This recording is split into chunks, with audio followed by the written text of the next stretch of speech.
ప్రముఖ నేత కర్ణాటక మాజీ ముఖ్యమంత్రి డివి సదానంద గౌడ బీజేపీని వీడనున్నట్లు తెలుస్తోంది. బెంగళూరు నార్త్ నియోజకవర్గం నుంచి టికెట్ ఆశించిన ఆయనకు నిరాశ ఎదురు కావడమే ఇందుకు కారణంగా కనిపిస్తోంది.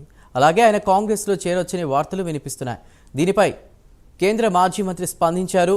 తన తదుపరి రాజకీయ కార్యాచరణను మంగళవారం ఉదయం ప్రకటిస్తానని పేర్కొన్నారు. దాంతో ఆయన ఎలాంటి నిర్ణయం తీసుకుంటారనే చర్చ మొదలైంది.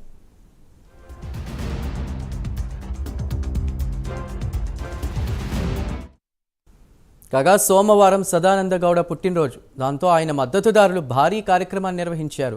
దాని తర్వాత ఆయన బీజేపీ వీడి కాంగ్రెస్లో చేరుతారనే ప్రచారం కూడా జరిగింది. ఈ క్రమంలోనే ఆయన ఓ మీడియా సంస్థతో మాట్లాడారు. తనను కాంగ్రెస్ నేతలు సంప్రదించారని వెల్లడించారు. నాతో ఇతరులు, మా పార్టీ నేతలు సంప్రదింపులు జరిపారు. మంగళవారం నా మనసులోని మాట చెప్తాను.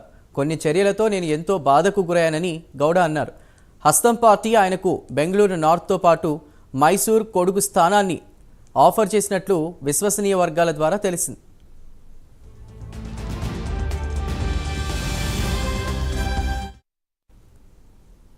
ఇది అప్డేట్ చూస్తే రష్యా ప్రెసిడెన్షియల్